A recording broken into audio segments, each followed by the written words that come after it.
Bienvenidos a nuestra inmersión profunda de hoy. Vamos a analizar la situación en el Medio Oriente. Después de la guerra civil siria. Qué complicado, ¿verdad? Sí, un verdadero polvorín geopolítico. Exacto. Nuestra fuente principal hoy es un video de YouTube. Se titula controlpolitico.pds Y lo encontramos en el canal Daily Brief. Interesante. Este video, nos presenta un panorama bastante preocupante. La caída del régimen de Assad en Siria creó un vacío de poder. Y adivinen quién está intentando llenarlo. Irán, ¿cierto? Irán, sí.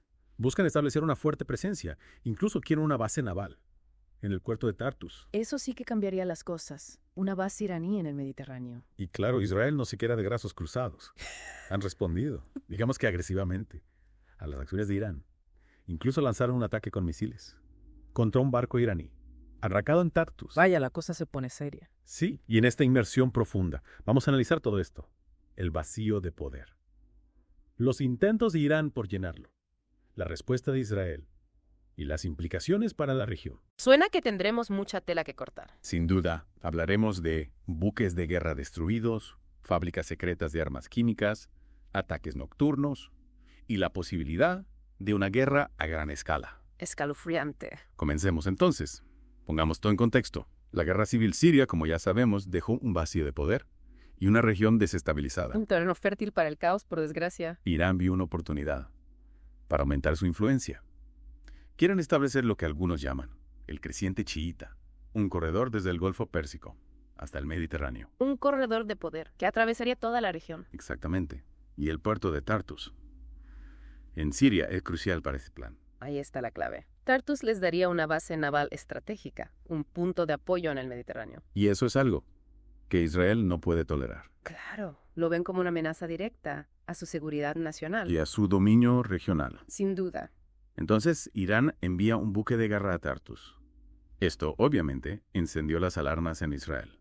Un movimiento provocador, por decirlo suavemente. Sí, los informes de inteligencia sugerían que el barco llevaba armamento avanzado, podría ser para Hezbollah o para otros grupos aliados de Irán. Un peligro inminente para la seguridad de Israel. Exactamente, Israel, como ya saben, opera bajo la doctrina de la defensa preventiva. ¿Podrías explicar eso para quienes no estén familiarizados? Claro, básicamente significa que no Gracias, esperan Cari. a ser atacados para Perdón. responder. ¿Ah? Si ven una amenaza inminente, actúan primero para neutralizarla. Ya veo, una estrategia bastante proactiva, por decirlo de alguna manera. Sí, y en este caso la amenaza era el barco iraní en Tartus, así que Israel decidió lanzar un ataque aéreo. Un ataque preventivo, para evitar que la amenaza se materializara. Exacto, utilizaron aviones F-35 y F-16 en un ataque nocturno, con misiles guiados por láser. Destruyeron por completo el barco. ¡Wow! Una operación de gran precisión. Sin duda.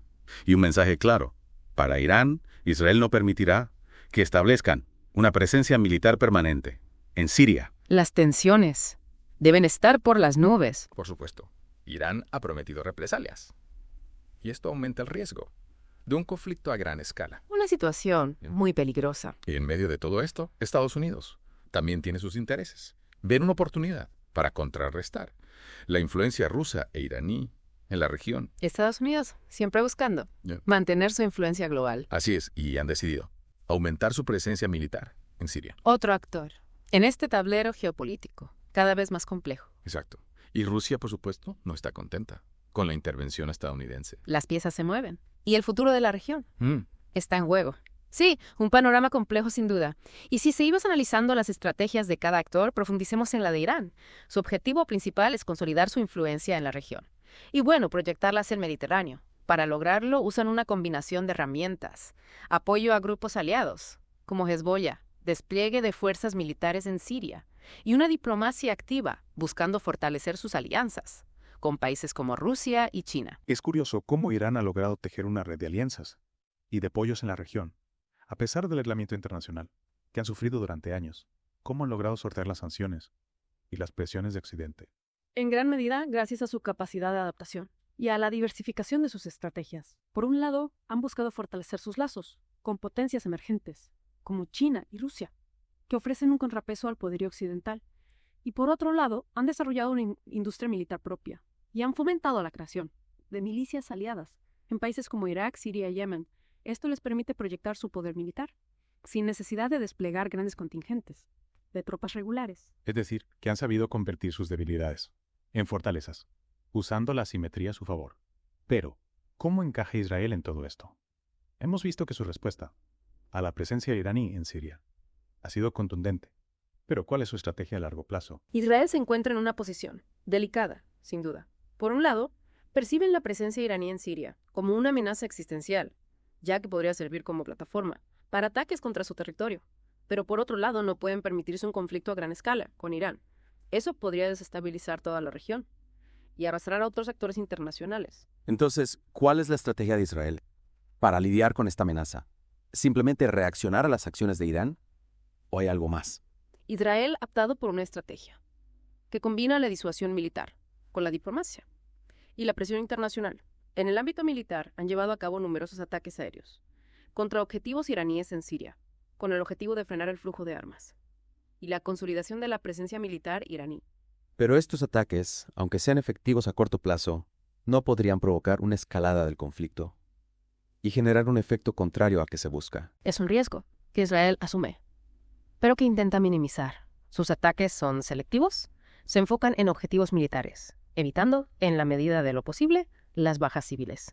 Además, Israel cuenta con un sistema de defensa antimisiles muy sofisticado, que le permite interceptar la mayoría de los ataques, provenientes de Irán o sus aliados. Claro, la tecnología juega un papel crucial en la estrategia de Israel, pero la fuerza militar no es la única herramienta. También hemos visto que Israel está intensificando su diplomacia en la región, buscando alianzas con países árabes que comparten su preocupación por la expansión iraní. Exactamente. Los acuerdos de Abraham, firmados en 2020, entre Israel, Emiratos Árabes Unidos y Bahrein, son un ejemplo de esta nueva estrategia diplomática. Estos acuerdos, que han sido seguidos por otros, con países como Sudán y Marruecos, rompen con décadas de hostilidad entre Israel y el mundo árabe y abren un nuevo capítulo en las relaciones regionales. Es realmente un cambio histórico. En la geopolítica del Medio Oriente, ¿cuáles son las motivaciones de los países árabes para acercarse a Israel? ¿Se trata solo de una alianza contra Irán o hay otros factores en juego? Las razones son complejas y varían de un país a otro. En algunos casos, como en el de Emiratos Árabes Unidos, la principal motivación es la seguridad.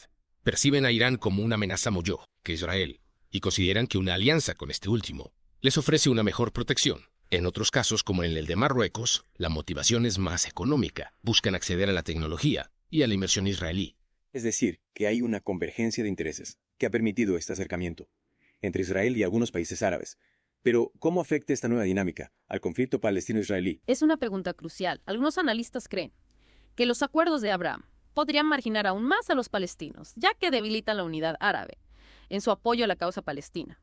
Otros, en cambio, sostienen que la normalización de las relaciones entre Israel y el mundo árabe podría crear un clima más propicio para la reanudación de las negociaciones de paz entre israelíes y palestinos. Es decir, que el impacto de estos acuerdos en el conflicto palestino-israelí aún es incierto y dependerá de cómo se desarrollen los acontecimientos en los próximos años. Exactamente, es un escenario complejo y en constante evolución. Y hablando de escenarios en evolución, no podemos olvidar el papel que juegan las grandes potencias. En este conflicto, ¿cómo influyen Estados Unidos y Rusia en la dinámica regional? ¿Están contribuyendo a la estabilidad? ¿O por el contrario, están exacerbando las tensiones? Es un tema complejo. Estados Unidos, como ya hemos mencionado, busca contener la influencia iraní y rusa en la región. Y para ello utiliza una combinación de herramientas, sanciones económicas, apoyo militar a sus aliados y diplomacia. Sin embargo, su política en la región ha sido inconsistente en los últimos años, lo que ha generado incertidumbre y desconfianza entre sus aliados. Claro, la retirada de Estados Unidos del acuerdo nuclear con Irán en 2018 y la caótica salida de Afganistán en 2021 han dañado su credibilidad en la región. ¿Y qué hay de Rusia? ¿Cuál es su papel en este conflicto? Rusia ha aprovechado el vacío dejado por Estados Unidos para fortalecer su presencia en la región. Su intervención militar en Siria en 2015 fue un punto de inflexión que le permitió salvar al régimen de Assad y proyectar su poderío militar en el Mediterráneo Oriental. Es decir, que Rusia ha logrado posicionarse como un actor clave en el Medio Oriente, desafiando la hegemonía de Estados Unidos. Exactamente. Y esto ha generado una nueva dinámica geopolítica en la región, con dos grandes potencias, compitiendo por la influencia y los recursos. Es un escenario que recuerda a la Guerra Fría, con dos bloques enfrentados y un alto riesgo de escalada del conflicto. ¿Qué medidas se están tomando para evitar que esta situación se descontrole? ¿Hay algún espacio para el diálogo y la diplomacia? Afortunadamente, todavía existen canales de comunicación entre las grandes potencias. Estados Unidos y Rusia mantienen un diálogo constante sobre temas de seguridad y se han establecido mecanismos para evitar incidentes militares accidentales en Siria. Es alentador saber que, a pesar de las tensiones, todavía hay espacio para el diálogo. Sí, pero el camino hacia la estabilidad en el Medio Oriente es largo y tortuoso. Hemos explorado las estrategias de los actores principales. En este conflicto, Irán busca expandir su influencia. Israel se defiende. Con una combinación de fuerza militar y diplomacia, los países árabes reconfiguran sus alianzas. Y Estados Unidos y Rusia compiten por la hegemonía. ¿Qué podemos esperar en el futuro?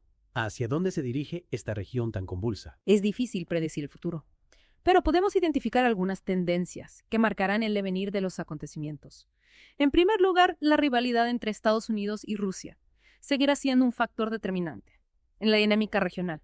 En segundo lugar, la inestabilidad política y económica en países como Siria, Irak y Líbano persistirá, creando un caldo de cultivo para el extremismo y la violencia. Es un panorama bastante sombrío. Hay algún tipo de esperanza para la paz y la estabilidad en el Medio Oriente. La esperanza siempre existe, pero la solución no vendrá de la noche a la mañana. Se requiere un esfuerzo concertado de la comunidad internacional para abordar las causas profundas del conflicto: la pobreza, la desigualdad, la falta de oportunidades y la represión política. Además, es fundamental promover el diálogo y la reconciliación entre los diferentes pueblos de la región. Es un camino largo y difícil, pero es el único que puede conducir a un futuro mejor para el Medio Oriente. Y bueno, llegamos a la parte más difícil de este análisis, porque más allá de la geopolítica y las estrategias, hay que recordar que estamos hablando de personas, de vidas humanas. Totalmente. El costo humano de esta crisis es inmenso y a menudo queda relegado a un segundo plano en el análisis. Sí, es fácil perderse en los mapas y a los nombres de los países y olvidarse de las historias individuales, de las familias que sufren. Exacto. Hablamos de la inestabilidad en Siria, de los ataques en Líbano. Pero ¿cómo se traduce eso en la vida diaria de las personas? En la vida de la gente que vive en esas zonas de conflicto. Es importante no perder de vista eso. Imagínese por un momento vivir en Siria. Años de guerra civil, ciudades enteras en ruinas, la infraestructura destruida, la economía colapsada. No puedo ni imaginarlo. La gente se enfrenta a la escasez de todo: alimentos, agua potable, medicamentos, servicios básicos.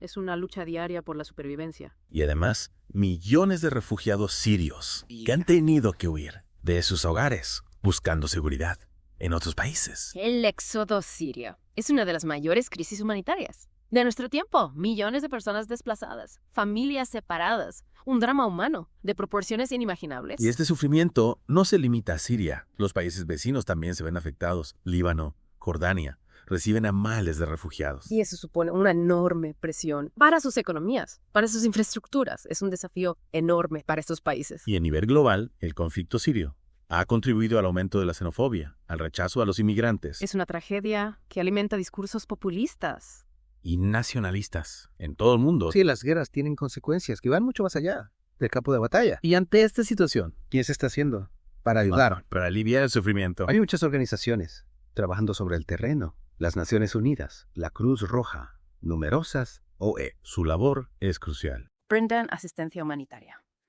a la población afectada. Proporcionan alimentos, agua, refugio, atención médica, apoyo psicológico a los más vulnerables. Es una tarea titánica. Y por supuesto la ayuda humanitaria es esencial, pero hay que ir más allá. Hay que abordar las causas profundas del conflicto. Para construir una paz duradera en la región. ¿Cómo se logra eso? ¿Cuál es el camino? Es un proceso complejo, a largo plazo, que requiere un enfoque integral. Lo primero, es necesario un acuerdo político que ponga fin a la guerra en Siria. Un acuerdo que permita la creación de un gobierno inclusivo que represente a todos los sectores de la sociedad. Un gobierno que pueda empezar a reconstruir el país. Suena difícil, en un contexto tan polarizado. Es un desafío enorme, pero la comunidad internacional debe seguir trabajando para facilitar el diálogo entre las partes en conflicto y buscar soluciones negociadas a la crisis. Buscar soluciones que beneficien a todos los sirios. Y además es fundamental abordar las causas profundas del conflicto: la desigualdad, la pobreza, la falta de oportunidades. Es decir, no basta con apagar el fuego, hay que reconstruir el tejido social y económico de la región para evitar que el conflicto vuelva a surgir en el futuro. Es un trabajo a largo plazo que requiere un compromiso de toda la comunidad internacional. Invertir en desarrollo económico y social, promover la educación, el respeto a los derechos humanos, fortalecer las instituciones democráticas. Ese es el camino hacia una paz duradera en el Medio Oriente. Un camino largo y difícil, pero necesario. Bueno, hemos llegado al final de nuestra inmersión profunda. Hemos analizado este conflicto desde muchos ángulos. Desde la geopolítica hasta el impacto humano, pasando por las estrategias y las posibilidades de paz. Y esperamos que esta inmersión haya servido para comprender mejor esta crisis que afecta a millones de personas. Una crisis con repercusiones en todo el mundo. Recordando siempre que la información Y la comprensión son las mejores herramientas. para construir un futuro más justo. Y pacífico. Gracias por acompañarnos. En este viaje. Hasta la próxima.